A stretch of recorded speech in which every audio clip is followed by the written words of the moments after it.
morning, Sarai. How you doing today? I'm all right. How you doing? I'm doing pretty good and looking forward to this episode. So we've had two episodes officially where we've talked about Bill Bartell, Pat Fear. And on the first one, we got together with Dave Markey, Ronnie Barnett, Jennifer and Jordan Schwartz. And that was a great conversation. Yeah. And during that conversation, they recommended that we speak with Howie Pyro and Bruce Duff. So our second episode focusing on Bill, we did get a hold of Howie Pyro, and he was kind enough to bring in Jeff McDonald, and that was a great conversation too. And today we're talking with a small panel with Bruce Duff and Michael Quercio about Bill Bartell. Yeah, so it should be interesting because I know we've had some pre-discussions with Michael, and he shared some great stories with us offline. So we wanted to make sure we get them recorded with some of these stories because some of these were amazing stories. Yes. So I say let's let Bruce and Michael join the conversation. Let's get it on. Hi, this is Soraya. And this is Jeff. Our podcast is called Paisley Stage Raspberry and Rhyme, a podcast where the two of us play music that we like and share anecdotes and background about the tunes. We hope you'll join our conversation. And without further ado, a grooviar. Let's get groovy.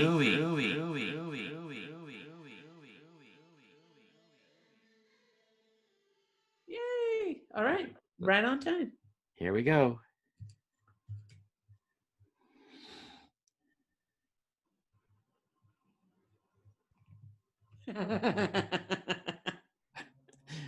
I love this. Look at Bruce.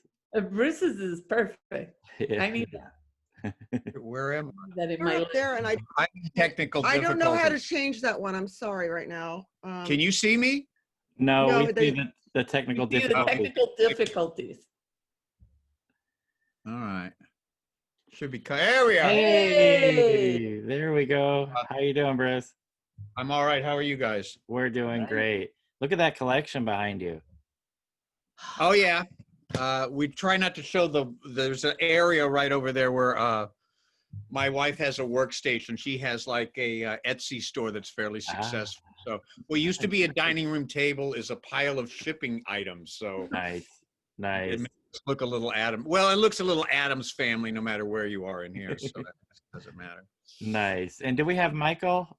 I don't think so. Can you hear Wait, me? there he is. Yeah, he's coming up. Hold on, I can't seem to get.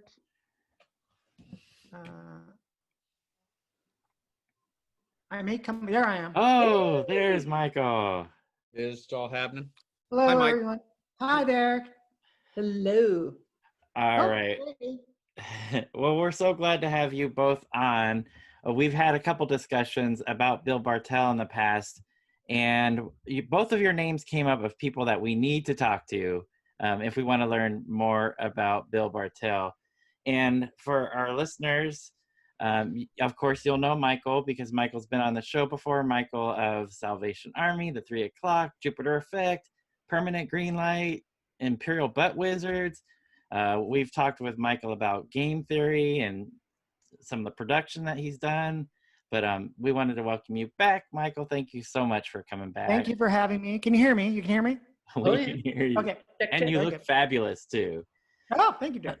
But new to our show is Bruce Duff. And Bruce has been on tons of projects. Just reading through the Discogs, Bruce is a musician, a bass player, producer, journalist, publicist, A&R director, product manager, artist manager, having written for LA Weekly, Billboard, bass player, Cream, Guitar World, all kinds of stuff. And He's famous. I mean, I know who Bruce Duff is just by reputation alone. He's like the real deal. He's not like the usual like crummy guest like me. He's like real. Yeah. And Bruce has played with a number of bands. Some that interest me are 45 Grave, Twisted Roots, which I would love to talk more about someday, and currently with Street Walking Cheetahs, right?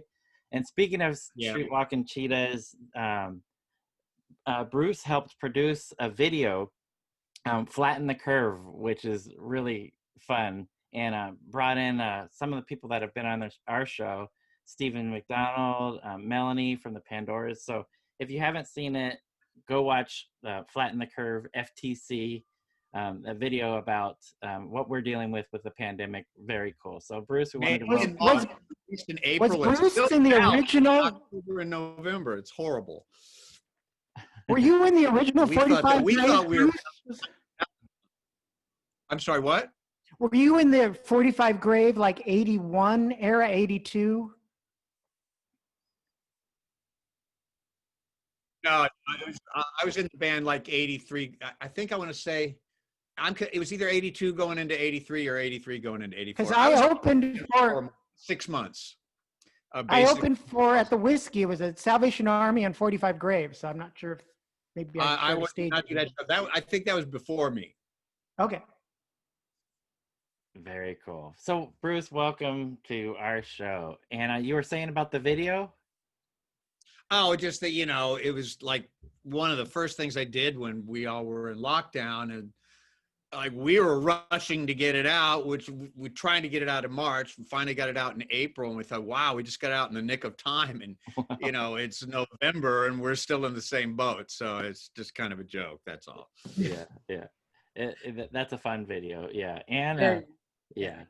So we wanted to ask you guys, Bill Bartell, could you guys tell us how you first met Bill? I think we should start with Bruce, because I think you live, or you are from my area in the Inland Empire. I'm from Temecula, and I think you're from Riverside County. Is that right? Riverside County? Yeah. So how did you meet Bill originally? I think you're probably the person that has known him the longest that we've talked to. Yeah, that's what I've heard. Well, Bill lived in what was called Sunnymead. It's not called that anymore. Now it's the Moreno Valley.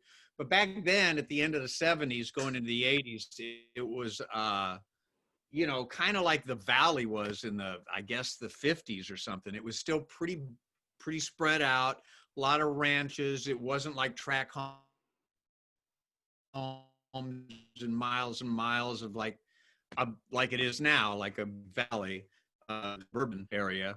A little more spread out, so it was a little bit more, we kind of looked at it as the sticks, although, the Inland Empire back then was pretty much the sticks anyway.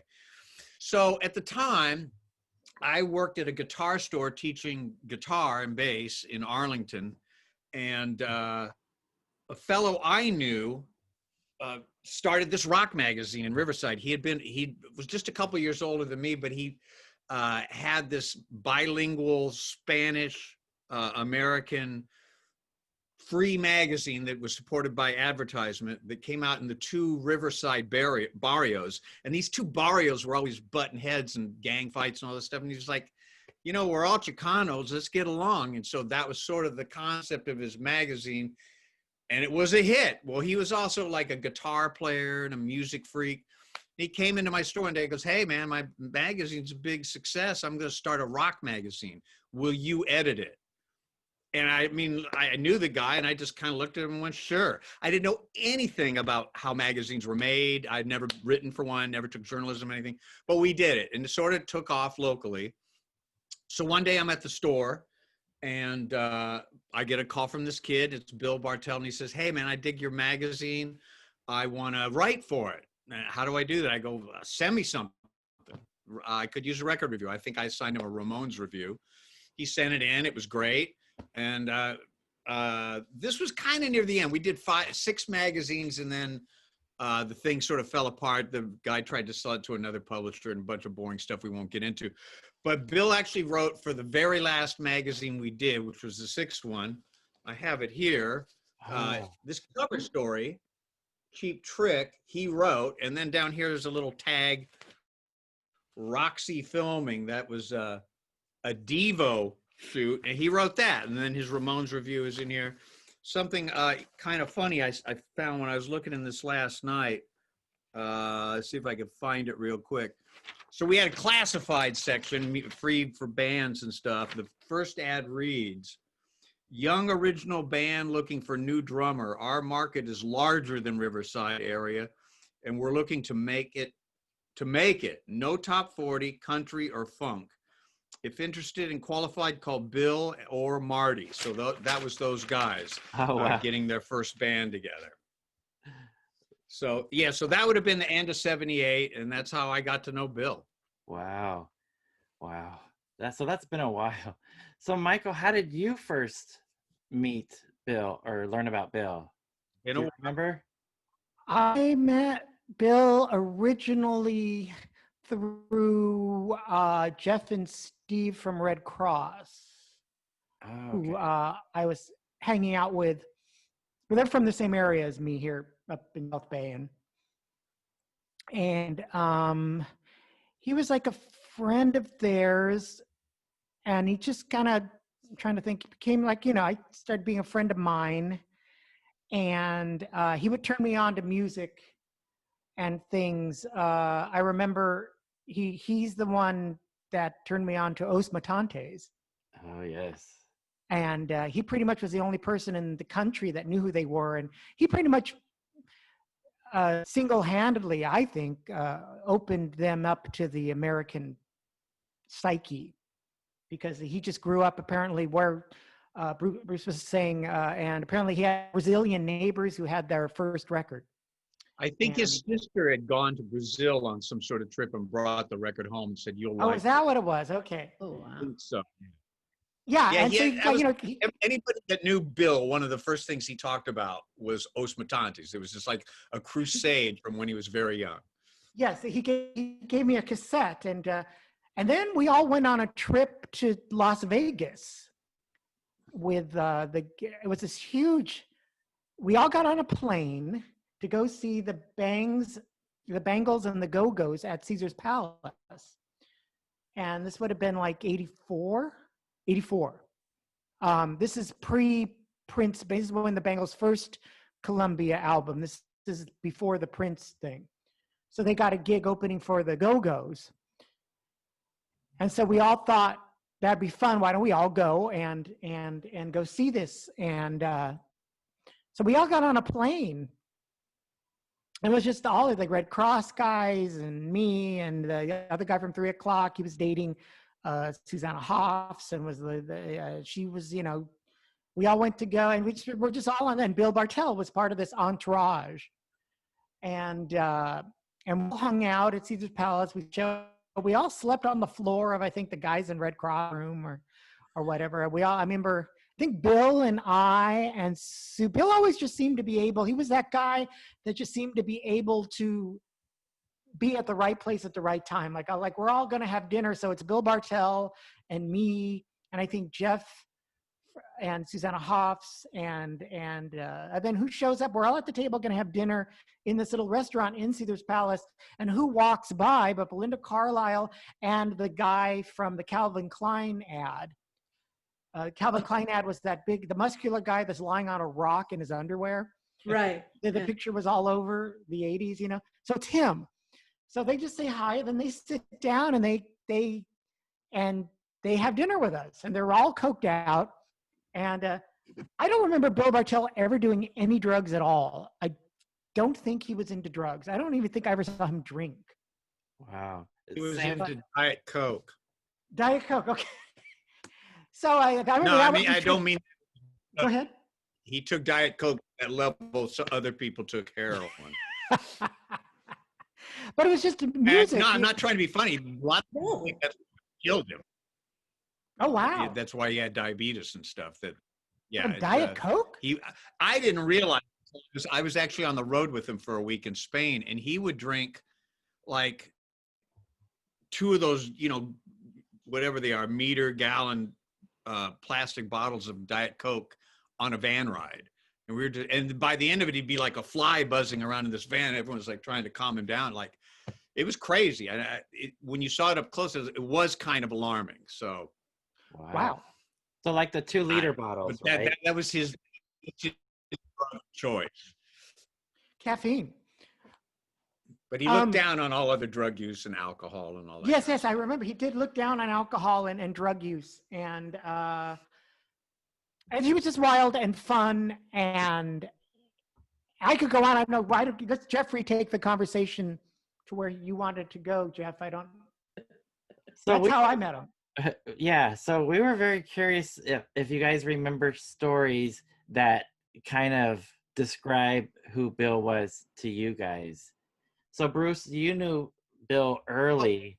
I would say like Bill was pretty, a couple things about him. He was pretty clear on what he liked and what he wanted to pursue. And when Michael's talking about how he sort of was in the right place at the right time, yes, that's true.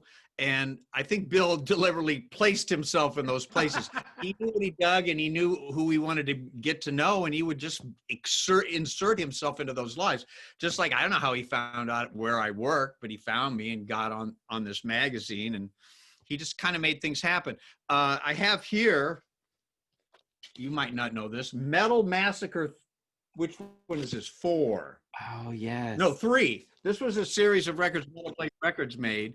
My Own Little Gestures of Destiny was on number 5. That's how we got going. But this is the 3rd one, and it features Test Pattern, and that's Bill's first band. And they he's associated with punk rock, but Test Pattern were trying to be Blue Oyster Cult. He loved Blue Oyster Cult. Yes, yes. And so Test Pattern, Bite the Knife, Bill Bartell credited with lead vocals, lead guitar, and lawnmower, which is probably true. Marty was on it playing lead. He hadn't switched to bass yet. And Victor and Dean. Victor had a studio and was recording Bill all the way up to the end. Some tapes got lost. I was on some stuff that was this big Tater Tots production with like 20 people on it doing covers of Queen and the Rattles. I can't make this stuff up. And somehow the tapes got screwed up. They never came out. It was a big controversy. I don't know what happened, but one of the first things I dealt with Bill musically was he started his own label, the infamous Gas the Tanker Records. This is a 45 box set that I have. Got great. Wow. Anyways, so because of when I taught guitar in Riverside, Bill knew about that. You know, a lot of what you would do, I taught Gary Lyons, who ended up in the Blackhearts. He was a Riverside kid, Rock and Roll Hall of Famer. Wow. So anyways, a lot of times what you do, kids, this was the 70s, kids would walk in with their Ted Nugent or Aerosmith records and show me how to do this. So I learned how to just play things right off from a record pretty quick and show somebody how to do it in a half hour. So with that in mind, Bill calls me one day and he goes, Red Cross are recording a covers record. Could you play the guitar solo to Deuce by Kiss? I go, I guess so. He goes, okay, be there at 5. I go, 5? I'm at work, man. So I was literally at work that day. I went home for lunch and I happened to have the live record, put it on. I go, okay, I think I get the basic gist of it, but I didn't have time to like sit down and learn it note for note, which I think is what they thought I was going to do. So I show up with my roommate's Les Paul and a Stratocaster. Geza X is producing the thing. It was at Kitchen Sink, which a lot of people recorded it. It was Kim Fowley's home base. And I'd been there before, so I was comfortable with the place. I walked in, the whole studio, it was just Geza, Bill, and the 2 brothers was in chaos. And I walked in with my guitar and said, hey, I'm here to play. Here, I got my guitars, and Gay's like, no, put those down. Play this. And he handed me Jeff's BC Rich. They had just got a BC Rich endorsement of all things. Horrible guitar. Strings are like this far off the neck. I could barely play it, but they had it all dialed in. You know, this is what they wanted. And Gaze is all frantic. The entire time I was there, I played the 2 solos. I go, cool, man. Getting ready to get up, and Gaze is like, what are you doing? I go, I played the 2 solos. He goes, there's a 3rd one. I go, there's a 3rd one? Who puts 3 solos in a 4-minute song? I never even got that far in the record. Anyway, so I did it. I just made some shit up off the top of my head. Gaze was happy. I heard that the band hated it because it wasn't note for note what Kiss did. But anyways, the entire time I'm there, I'm in the control room playing along with Geza. The 2 brothers are out in the studio, and I swear this is true. They were like head to head, this close, screaming at each other the entire time I was there. I have no idea what about, but just furiously angry. All the same time, Bill is out in the studio where there's a 2-track. Now we're on a 16-track, I suppose it was, multi-track. So working with the 2 tracks down the road a piece, it's not ready to mix. So I kept thinking, what is Bill doing? So He's fiddling around with tape and everything in the studio while the brothers are arguing and I'm playing guitar. I leave. The record comes out, and then I get this cassette from Bill, and it's called the Red Cross tapes. So what Bill had been doing is he was taping the brothers arguing and made sort of like a Trogs tape of it, and then made cassettes of it and gave it to all his friends. Oh my! And I at his memorial, I tore my place apart looking for it. I could not find it, but it is a true story. He made tapes of the brothers and when they got into it, they're not like this anymore, but they could argue. Those guys could go. That is. I mean, that's how Bill's mind worked. You know, he saw this as a perfect idea for a prank and just got some tape and spooled it up and set up. Nobody even noticed what he was doing. Gaza didn't pick up on it. It's great.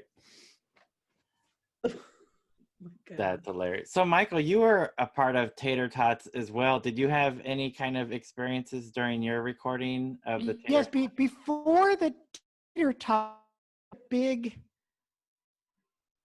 I'm trying to think of what the show was. It was really one of my first productions with Bill. Bill had put on some huge production at a theater. I forget what it was, but the thing was we were all going to do Tomorrow Never Knows. I think it was I forget what it was, but I ended up playing guitar with Bill, doing Tomorrow Never Knows and singing it. And then I think I also got up and did Beth, and Bill had all the tapes ready. I was in front of this big audience, these two Kiss, the Beatles song and the Kiss song. I forget what the deal for the show was, but it was at this big theater. And that's where I first met the Imperial Butt Wizard people, because they were kind of, Paul Kay was part of this extravaganza too. Paul Kay was in charge because this big production of me singing Tomorrow Never Knows also had Bill on guitar and then a big dancers, and all the dancers were choreographed by Paul Kay from the Butt Wizards. And that's how I met Paul Kay. And then after that, Bill invited me to come and play on the Tater Tot, some recordings, and I became a Tater Tot, you know, but it was all different. You weren't in the studio at the same time. I would drive all the way out to Riverside, and he had a studio out there where I would lay down bass and vocals. I remember one time Gwen Conn, the original Pandora, Gwen Conn came out with me, who's an old dear friend, and we would record. And then during all this, Bill had a function. Bill would get, apparently at this time at the hotel in LA, they would have Beatle Fest. You know, the Beatle Fest is a big Beatle convention. I want to say, wasn't it? Now, the first time was not, the first time they performed was not, maybe Bruce was part of this band the first time they did it. But the first time Bill got, I remember the event. He got a group of people to perform at this fest with these, like, I know he got Christy McNichol's brother to be in on the band, and he got another girl that was an old friend who had come out from New York to live in LA, and he got her to dress up in a meat bikini. No, he got her to be, this is the first time with Jennifer Schwartz to be Yoko. They did Don't Worry Kyoko at the Beatle Fest, which was Bill and Jimmy McNichol and Jennifer Schwartz and the McDonald brothers. And it would cause such a riot because they were crazy, and she was dressed in a Yoko mask, and she was throwing like grapefruits at the audience, and it caused a riot. And it was like, what, you can't do this. No, Yoko's bad. And so it was, Bill recorded the entire thing, including the audience coming up and wanting to beat them up afterwards. And it came out on a 45 that Bill put out on Gasatanka, Live Hate at Beatle Fest.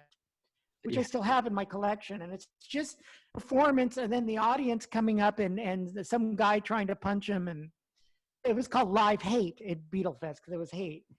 So then the next year, he managed under a different name to get on the bill again because usually these bills were just these like really bad Beatle cover bands, dressed up, in the skinny tie and then so this next year I got involved and I played bass and they cut us off in the middle because they realized it was Bill again. What? They remembered him from the chaos that he had caused the year before. So we got cut off. I don't even know if we were able to start playing before they realized who it was. I was not aware of that. Yeah, and that was all again at that hotel in downtown LA at the Beatle Fest. And I remember I think the promoter was trying to throw us out, I think they tried to pick us up by the collar and throw us out. Wow. But It was a show being, borderline performance art, as well. exactly. That was Bill, I did I played something with him. I'd already lived here, but the show was in Riverside, I think someplace on Main Street. And it was somehow Don Bowles related, but it wasn't 45 Grave. I think they were opening for Vox Pop. And Bill had put this band together. I don't remember what he called it. He might have called it Coanga because he loved Bill. He loved Don and Paul from 45 Grave, and they lived in this weird place on Coanga with the Zolar X guys. So I think that's what it was called. Anyways, I was playing drums, which I can just barely play now, but much less then. And it was, typical covers that Bill liked. I remember this huge long version of Astronomy Domine by Pink Floyd. It was stuff like that. But the funny thing was he had all the electronic stuff for guitars, whatever, all the amps were plugged into this power strip that in turn was plugged into this clock that he hung on the wall and set for 45 minutes. And these songs were all long and jammy. So it must have been a Vox Pop. So that would have been sort of the same idea. And when it hit 45 minutes, the band shut off. That was the show. And I was like, that was kind of the funny. And again, I'm still drumming, and it's like, okay, that was pretty funny. So, and then I think that's when I met Don, and he said, "You are the absolute worst drummer I've ever met." And I mean that as a compliment. I'm all right, I'll take it as I get it. Coming from one drummer to Yeah. somebody trying to, wow. Cool. So I have just a curiosity here for you, Michael, and you, Bruce. How did Bill convince people to come along on this journey, like the Beatle Fest? Or, did he tell you guys, hey, the band's going to shut off after 45 minutes. We're going to play this long jam. How did he get people to follow him on this? Michael, what would you say? He was very persuasive. Let's put it that way. Okay. Yeah. I mean, he just talked you into it. It was just, he just had a way of making you excited about what he was excited about. Okay. He's very persuasive. The guy would not take no for an answer. Pretty much it. So was it his energy or his passion that people found interesting? It started getting more and more interesting for me as I started getting to know him and then finding out all these mysteries about him, because he had several lives. He, as I don't know, you discussed before, and so he just became, I never understood why, like he started the band White Flag to kind of be a parody of, everything was kind of a parody of something. And I found him to be a very talented guitar player, just scoping him out as he would play stuff for me that he wrote, he would play guitar. And I always thought, but everything about him had to be like he was just a parody of something that was famous or something that was well known. And I always didn't understand, well, don't you just be Bill?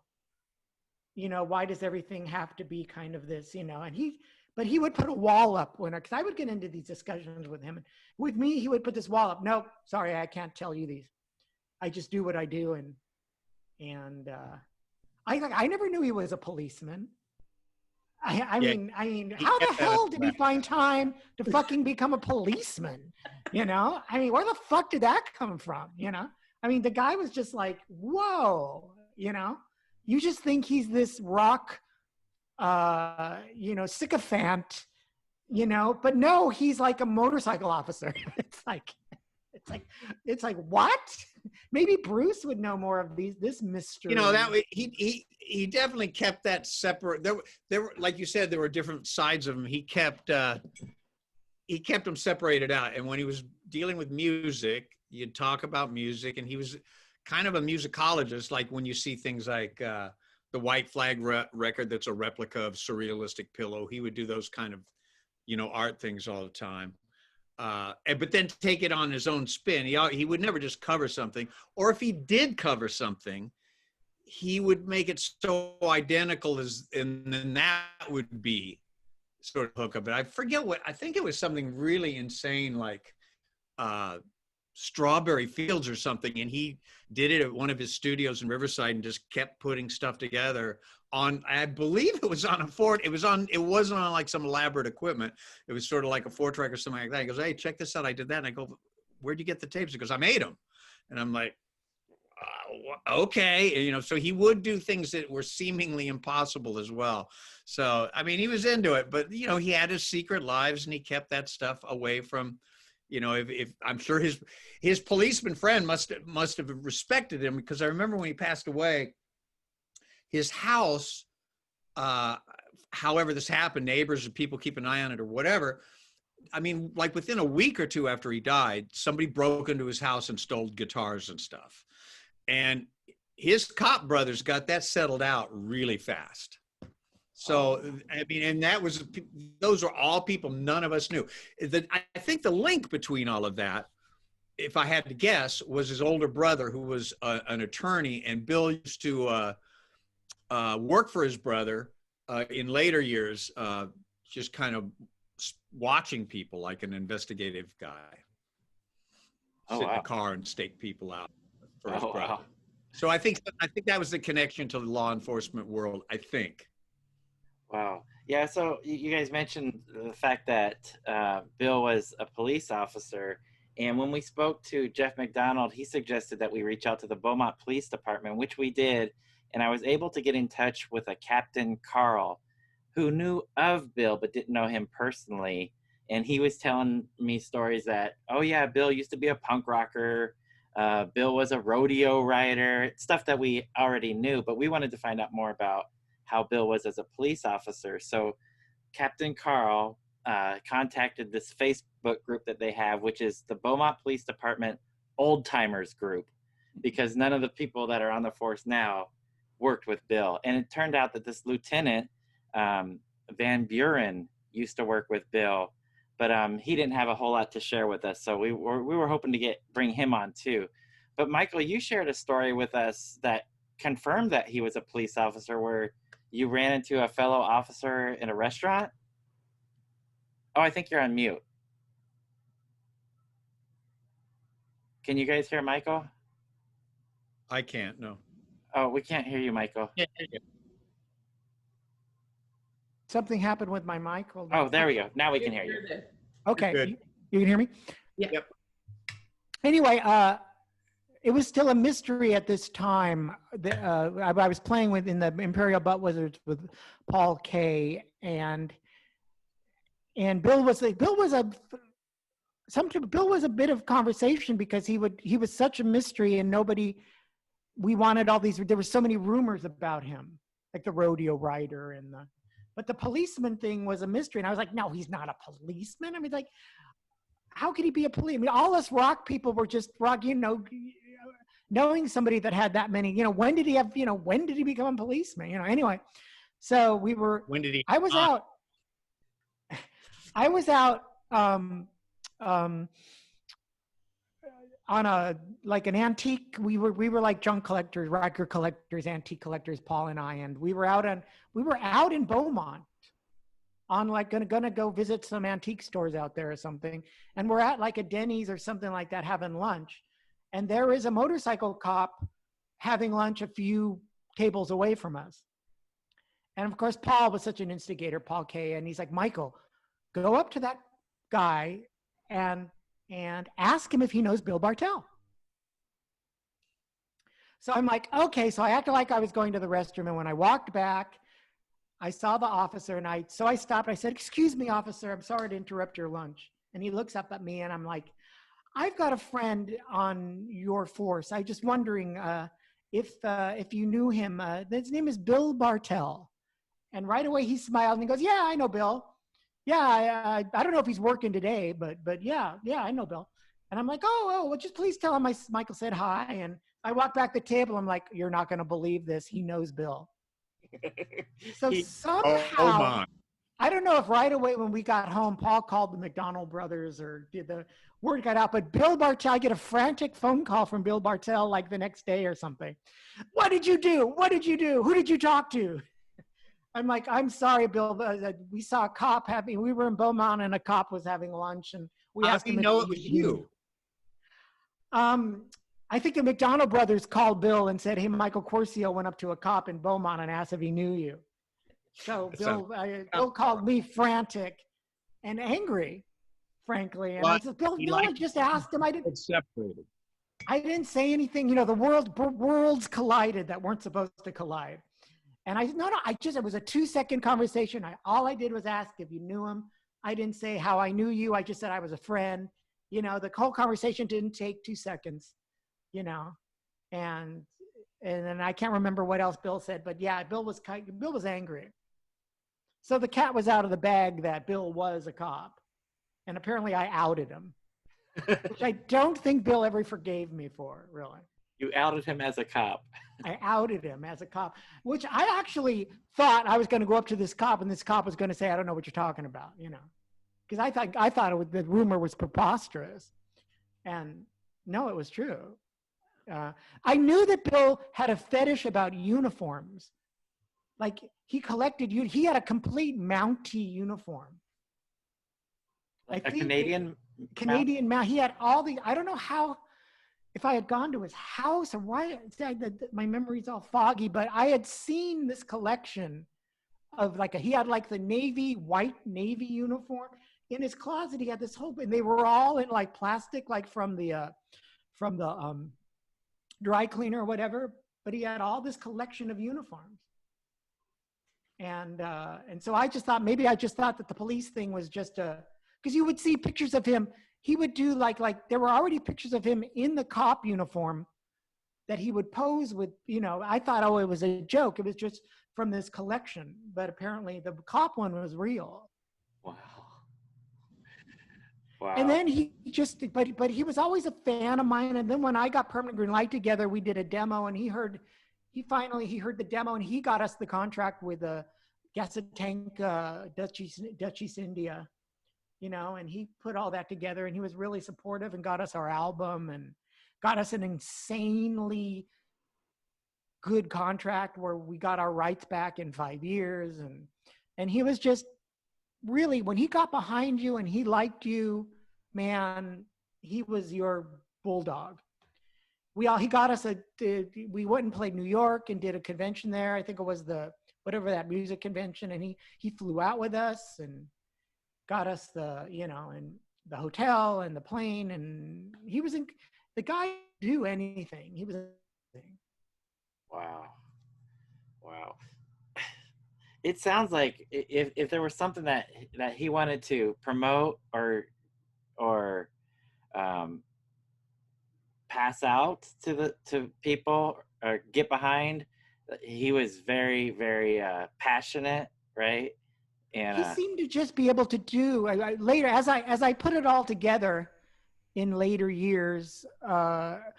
He seemed to be a very rare person. Just whatever he put his mind to, he did, you know. And I've never known too many people like that in my life.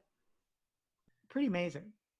Do you guys have any idea? So it sounds like he very much compartmentalized parts of his life, like the punk rocker, the rodeo rider, the cop. Why the was record executive. so? Why do you think he separated this or siloed these parts of his life? Do you guys have any kind of ideas why you think he would Bruce? want to keep those separate? If I had to guess, thinking back to Sunnymead itself was kind of rednecky. So I think he kind of grew up thinking like,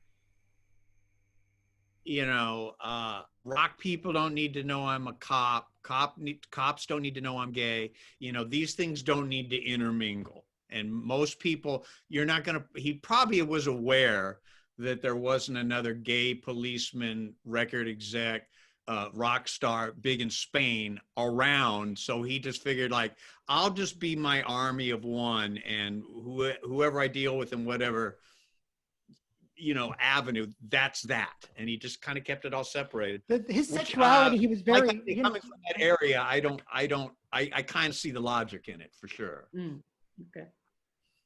Michael, you were saying? I was openly out of the closet, and Bill would even joke with me about it, different boyfriends I had or whatever. Bill would never, ever come out to me. Yeah. Ever. And Ever. it's not like it was a big secret or anything, or anybody cared. It was just, I don't know. He would not, I was on tour with him in Spain. He went to Spanish bathhouses and the whole band knew it, but he just wouldn't say that's what he did. What did you do last night, Bill? We were all at the hotel we're at. And we knew, but like, who cares if that's what you want to do, man? We don't give a shit. It's your tour. I mean, enjoy yourself. I never knew that he was gay. I mean, I heard the rumors and whatever. I heard the rumor that he liked a leather bar, whatever it was. I never knew. It was never confirmed to me until he died.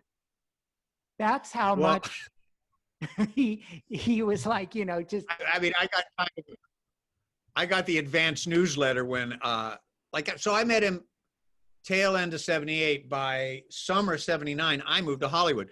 So I had this apartment on Harper in West Hollywood, and he got this subscription to a gay magazine called Honcho. So he just had that sent to my house. And my soon-to-be wife comes in and goes, "Did you subscribe to a gay magazine?" And I'm like, says Bill Bartell. No, I think he actually put it in my name, and then he would come by and come up. And then my first wife would read them. She loved the damn things. And then, so that became that became a thing where he started doing the Gasatanka Records thing. And he, again, the way his mind worked, and coming from that area, he didn't want to have some Sunnymead address on it. So I started, and I had this little, apartment, mailbox. I started receiving the Gasatanka, mail, which, so he had ad and flip side or whatever it was. And mail was coming in. And then he would come out to my apartment once a week and pick up his mail and his honcho. So I don't know. But so that was obviously, right. It was, to me, I felt like he was really hiding it. But I mean, Bill, I was very openly gay. Bill was funny. He was nice. I don't know if I always thought that Bill was a very handsome guy. If you look, there's a picture of us at, all sitting at the Jabberjaw. You put that up? Yes. Look at the picture of Bill. Bill was a very good looking guy. Bill had no sexual attraction to me at all. He never came on to me. He never, I was always insulted, but, when I found out later, but no, Bill never, ever, whatever his type was, it wasn't me. But, like I said, I never had that confirmed. He alluded to something about a friend that was ill. I don't know if he had a friend that had AIDS or something. And Bill was also very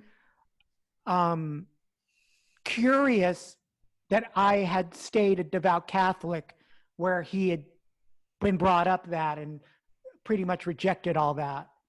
And was very curious the fact that I would still go to mass and things. and sometimes belittled me for it and things, or joke in that. But when his friend got ill, he would ask me to pray. I have a friend, would you pray for my friend? And things like that. And I just kind of put it in my head, okay, there's something, he wouldn't go into detail as to why I should pray for this friend, but just to pray for this friend. And so I just kind of in my head, okay, this guy is ill, or he wants me to pray for a friend who is ill. But again, would just come out and say it. He'd never come out and say it. So it's very interesting because you were openly gay, and yeah. of all of his friends, you were probably the one that he could probably confide that to. And he wouldn't. Because, well, it sounds like nobody judged him, period. Right. Thankfully. Even his straight friends. But it's interesting that that's the one thing that he didn't share with you. And that's one thing that we've learned is that it seems like Bill would just share certain things with certain people. Mm-hmm. And then there was no rhyme or reason. Yeah, like I said, it was compartmentalized. Like, for example, I was more of his hard rock friend. I was more of his guitar slinger friend. Those were the kind of things we tended to talk about, or shows we went to, or that kind of stuff. And, that's how he was. And we were all sort of in that kind of Red Cross camp. Bill is the reason I got into 45 Grave. He introduced me to all those people. When I first moved here, because I'd worked for that magazine, I ended up working for Music Connection, and then it rolled into all those magazines you were mentioning. I would have never done that had that not happened. It wouldn't have occurred to me. But anyway, so I could go to a lot of clubs, and I'd see bands, and Bill would call me, you got to go see this, you got to go see that. And so I was going to see all these bands he was recommending, which I almost universally thought were not good bands. And then one day he sent me to see the Omelets, and I was like, oh, these guys are great. Tell me about more bands like this. I love this. And he goes, okay, you got to go see this band 45 Grave. You're really going to like it. And, he knew I was a Sabbath fan and an Alice Cooper fan and all that kind of stuff. And that all kind of aligns there. And I like the Germs. So that's sort of where all that meets. And I went to the show, and it happened to be the one show in their entire lifespan where Paul was joined by Pat Smear on guitar, and it was mind-blowing. And I was like, okay, this is my favorite band right now. And then the next time he came out to town, they were playing, and he took me backstage, and I met everybody. And then I did a magazine article on him, and then finagled my way into the band when the time was right. But that would have never happened without Bill. And, it's just one of those things. It sounds like a lot of things happened because of Bill. Right. He was one of those dudes. Yeah, he connected people. Totally. He goes, you need to know this person. Yeah. Do that a lot. Wow. We've heard a lot of stories too about, Bruce, you mentioned just the intensity sometimes of Bill. When he found something he was passionate about, he went full force. If he got an idea in his head, he went with it. But something else that people have said in the past is, when we've had them on to talk about him, is the intensity of his loyalty as a friend, where people would say, like, he'd call all the time, and it'd be like 2-hour conversations about music, about anything. And people would say, you'd feel this kinship. And then all of a sudden, if you didn't hear from him for a while, it would jar you out, like, what's happening with him? Where is he? And about, that compartmentalizing of his life, maybe that distancing, I don't know if some of that, if you think was maybe protection or whatever, but I think I want to go to the point of this loyalty business of constantly coming back to the people that he cared about and sharing part, but not all of his life. I mean, and as Jeff, when we talked about when he passed away, a lot of people were kind of surprised by it, simply because he had kind of removed himself, or news wasn't being shared. So I want to talk about his friendship with the both of you, the intensity or the loyalty of it. Sorry, I went all over. He was very loyal. He was very supportive. He was very loyal, very supportive. Like I said, he picked. I had nothing going on really, and he really just picked up my music and gave it a new avenue. He's like, no, you need to be doing this. You need to. He just made everything happen. He was just a good guy. he was a good guy. And I'm just looking back at it all, and I think unbelievably that a guy that was that open and outgoing he was very insecure. I don't think he believed that he was very talented. And I thought he was, and I would tell him he was, but I don't think, I think he did not think he was a good musician. He just kind of wanted to latch on to people that he believed were great, and somehow he could just be part of their thing, when he was actually this incredible talent on his own, you know. And I thought it was, you know, like I said, I always thought he sold himself short. I think there is truth to that. Anyway, but yeah, just an incredible. That's possible, because, you know, like you said, he would gather people around him to do whatever else he wanted to do, but he would always be the instigator, the organizer, you know, the guy that would put it together. I mean, just like the tour I did with him, you know, he had put together a video with Dave Markey to hype it, had the whole thing worked out, got a promoter over there. Javier from the Zeros and I played in the band because the lead guitarist and the bass player he had at the time were in Boogie Nights. And that was when Boogie Nights would do 4 gigs a week, you know, Chicago, Miami, Vegas, and LA. And they made I think they made like 10 grand a week each guy. Wow. I mean, it was a pretty happening gig. I mean, they made a lot of money. I don't know if it was that much, but they were like, Bill, we can't go on this tour. So he got me and Javier to do it. But, and the whole thing was pretty laid out and figured out by Bill top to bottom. I wasn't really that familiar with the White Flag, like song by song. And, yeah, I think that was just kind of typical, like anything I was involved with Bill, of which there were a lot of oddball things that along the way. I was the publicist on the first, I put together the first industry party for the Tater Tots at Club with No Name down on Highland back in the 80s. And, you know, just things because he knew I could do it. And then he brought in this whole crazy show and, you know, just things like that would come up. I think the oddest thing I ever got involved with Bill on, he would sometimes come to me, just like the Red Cross guitar thing, when he thought I could maybe pull off something some of his other friends might not have an angle on. So he calls me up one day and goes, "Can you play country and Western lead guitar?" And I'm like, "No, but yeah, I guess I can figure it out." I mean, why? And so, do you know this story? No. I would think it would have come out. Okay. No. Bill got a big publishing deal with Warner Brothers. He got signed as a songwriter to Warner Brothers because, I don't remember I wish I had more info. I could look it up for you, but you could probably find it online. There was a White Flag song that this band in Sweden, who he described to me as the Soul Asylum of Sweden, covered, and it hit the charts. He had a hit in Sweden. Wow. And Warner Brothers, well, who's this guy that wrote this song? This is great. Signed him to a deal. If you ever saw the fancy ass car he drove around the last 12 years of his life, that's how he got it. He got this big advance from Warner Brothers, ran right out and bought himself an expensive car. And then he was like, okay, now what do I do? I've got this deal. What do I do? And they go, well, write songs for us. He's like, okay, well, what do you need? Okay, so this is where it gets weird. Warner's, so he signed to Warner's in Europe, but he deals with Warner's in America. So here's the guy that has this big power pop hit in Europe, and they ask him to write country songs. That makes no sense. And that's the music business for you. Why would anything make sense?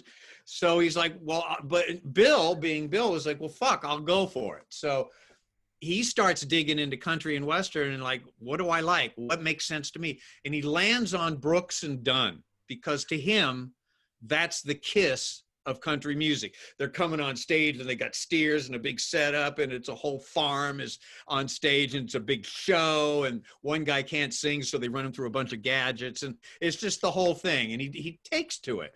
So he starts buying Brooks and Dunn shirts. He starts riding a fucking rodeo. I mean, he goes far deep into redneck stuff than anyone else in Sunnymead I ever knew.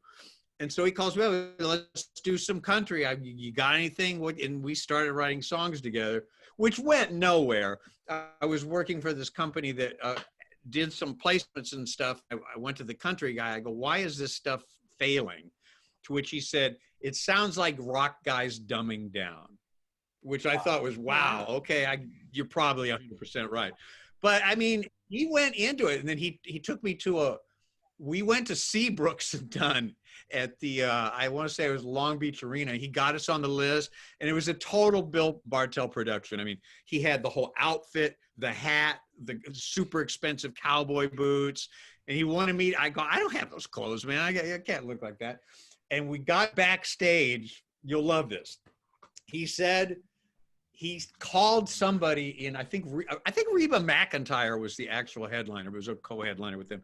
But he called Reba McEntire's people and said, yeah, I'm the rep for Courtney Love, and she's really into Reba McEntire all of a sudden, and we need passes for me and Courtney. So they gave him passes. And then he shows up with me, and they're all like, where's Courtney? And I didn't know the story at the time. I'm just sort of the dupe coming along and he just wants me to be exposed to this whole world. And I'm just like, what have you done? You've lost your mind. But that was Bill, like, okay, I'm country now. And he just went for it, like at a level I couldn't even imagine. Wow, this is crazy. I've never heard that story. I never knew that story. Wow. I love it. Yeah, I mean, I got a whole, like, I think he sent me a tape called Brooks and Duff, and like it was all of our demos. I would drive out to, he had a little, I guess it was a 16-track ADAT studio in his house. And that's where we do everything, get it as close as we could get it to what we wanted. He was pretty, he had that stuff down pretty good. Brooks and Duff. That is so funny. That's hilarious. We did hear stories about how Bill could get backstage to any show somehow. And that's interesting that he called as a representative for Courtney Love.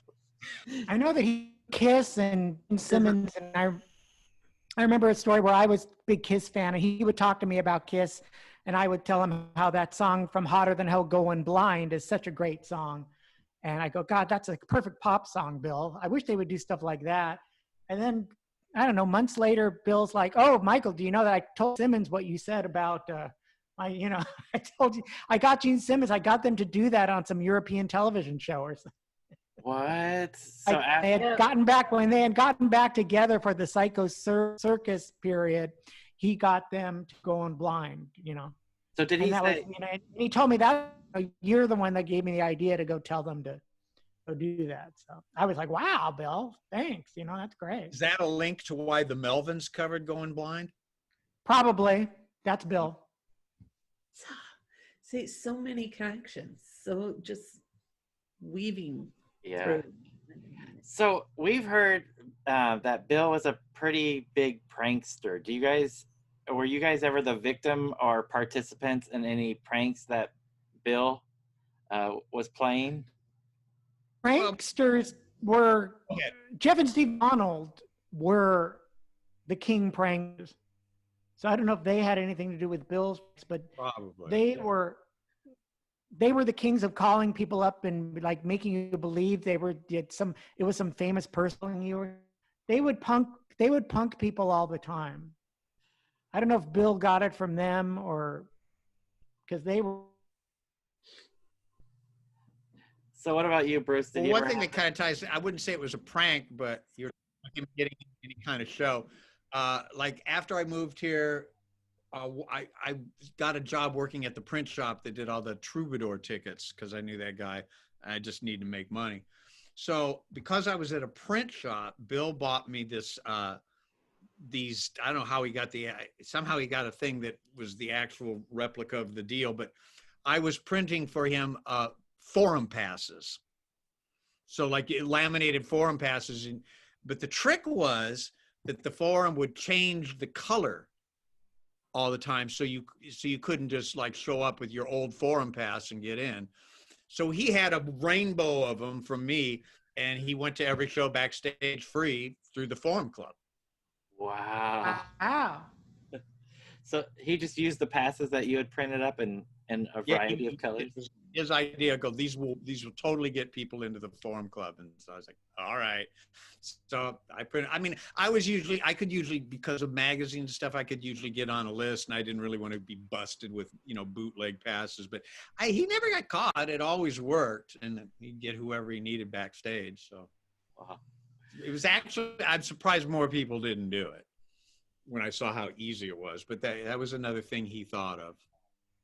But he had the guts to go through with it. It Yeah. sounds like. So can you? I wouldn't call it guts. It was just tenacity and he would always just bullshit his way into anywhere. Good at that. That does take some tenacity to do that, and I Yes. would say a little bit of guts. So, how did you guys end up finding out about Bill's passing? Was it through connections with Jeff and Steve, or how did you learn about that? I think I was on Facebook and it just started seeing these people saying R.I.P. Bill Bartell or something, and I think I made a phone call to somebody, and Bruce, I was actually at a recording session out in the valley, and my friend, through the Tater Tots Association, is known as Tuesday, but her real name is Morgan. She called me right away because she said, I don't want you to read about this online. right, So, right. Oh, I heard about it. Wow. So, the Bill's gone, but his legacy continues. So we here we are still talking about it. We've learned recently that there's probably a documentary or two in the works. So Yep. I did get some confirmation that somebody's working on that. I don't know if it's my place to share, so I won't. But it sounds like there's a documentary in the works, and I really appreciate you guys taking time to talk with us because we love learning more about this guy. He's such a mystery, and he just seems like an amazing person. I'm sure he was a good friend to you guys, and thank you so much for taking time and sharing. thank you stories. guys. Absolutely. Very Thank much. you guys. Take care. Nice meeting you, Bruce. Nice meeting you, Michael. All right, you guys. Thank you so much for sharing today. We appreciate it. Thanks a lot. All right, bye, Bruce. Bye. All right, so we learned a little bit more about Bill. I love. It's like peeling back one layer of onion and seeing 1,000 more. Yeah. But Michael and Bruce definitely confirmed some other things from the music side, but there are things as him as a person. I like this. I like hearing about him looking out for people and looking for opportunities for people to plug in. Like how many times did he bring Bruce in, by Bruce's own anecdotes, but, or, tell him about 45 Grave or, bands that he was interested in. This is a really complex person. Yes. Yeah. So again, I'm reminded, especially from some things that Bruce was sharing, so many people, well, Michael too, and talking about permanent green light, so many people advanced in things in their lives as a result of knowing Bill. Permanent green light with doing the tours. Bruce pretty much a lot of things happened for him, like in journalism. Well, that was Right. starting to happen prior to that in Moreno Valley or in Riverside County prior to that. But a lot of things seem to happen because of knowing Bill and Bill's passion and tenacity, using Bruce's word, as a result of Bill's life and Bill's passion. It's just amazing that all these things we talk about, Os Mutantes, and just how they exploded in the U.S. It's a Bill. Yeah, because of Bill. Right. And I thought Michael shared a great point about the fact that Bill maybe didn't understand how talented he really was. I thought that was an interesting point that we haven't discussed yet. Because obviously the guy was talented in many different ways as a Right. performer, just as a promoter, all these different things, and his passion, and so many people were drawn to him. And I thought that was an interesting thing. And then also new to me was the story,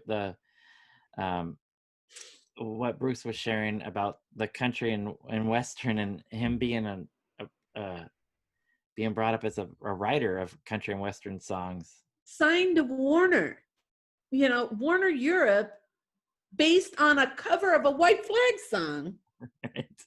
done by what did he call them? The band. They were the Swedish band. I think I think he might have performed with them. I've seen videos online. I mean, I'm trying to remember their name. Think about all those moving parts, though, right? And then, I think this is the part that I keep being, I don't think surprised is by, it's like, there's a great Spanish word for it, but not one in English. Something that keeps coming back to me about Bill is, it's like he had a magic wand. Like he could just make things happen, and never said no. It seems like he never said no to anything and was willing to try it. And if it piqued his interest enough, he laser focused and did a lot with it. And then, but he also jumped around a lot to different things, okay, right here, now this, now that, now this, now that, now that. And, creative, artistic, definitely had a vision, but I think then, you bring in what Michael said, where he never really understood or saw himself as talented as he was. And from what both Bruce and Michael and others have said, he definitely had the talent for it. Oh, yes. And he definitely showed it. So it's just interesting to me, why so many parts of his life never truly connected. Except for, I think Bruce brought a really interesting point forward. His brother, Bill's brother, created one link, one potential link, like the brother was a lawyer and law enforcement, there was a potential link, but it seems like maybe the brother could have been the one thread, but I don't know, but Bill wanted to keep parts of his life separate, and, reminds me of that Seinfeld episode where George says, my worlds are colliding and I'm not happy. It's like George's worlds need to be separate. And maybe that was it for Bill, is like he just felt better when his rock life was rock life, his punk life was punk life, his country life was country life, his cop life was cop life, and so on. Yeah, and so on, and so on. Yeah, and it was interesting that Michael said that Bill was genuinely angry that these two worlds collided, right? When Michael approached the police officer in the restaurant, and Bill wasn't happy about that. Oh, by the way, the band is Sator, I think. Sator. I don't know how to pronounce the O with the two. Yeah, yeah. You gotta help me with my Swedish. So. Oh, trust me, I can't. But now I'm gonna. Okay, Sator. See, I'm gonna do a little quick Google. Hold on. Yeah, but I'm glad that we took this time to have yet another episode focusing on Bill. It's more and more different angles that we learn with each person that we talk to. Michael's certainly shared some things that we haven't heard to this point, and same with Bruce, and Bruce going all the way back to 78, and meeting Bill. So, and think about it. A magazine out in what's it, Sunnymead? Yeah. Now Marina. Small magazine that then just I want to write for it. Boom. And I love that Bruce showed us a copy of the last issue. Yes. The New Rocker. That was the name of the Yeah, magazine. The it New looked Rocker. like the New Yorker, but they changed to New Rocker. Perfect. And I mean, the typeface was identical. Yes. But I don't know. Bill Bartell is kind of like the Magic Man, because seemed like there was no barrier that he didn't want to break through. Absolutely. And he broke through them. Oh yeah. No. To have a rainbow of Forum Club passes, Oh my never paid for a show. Hats off. Yes. That's baller work. Agreed.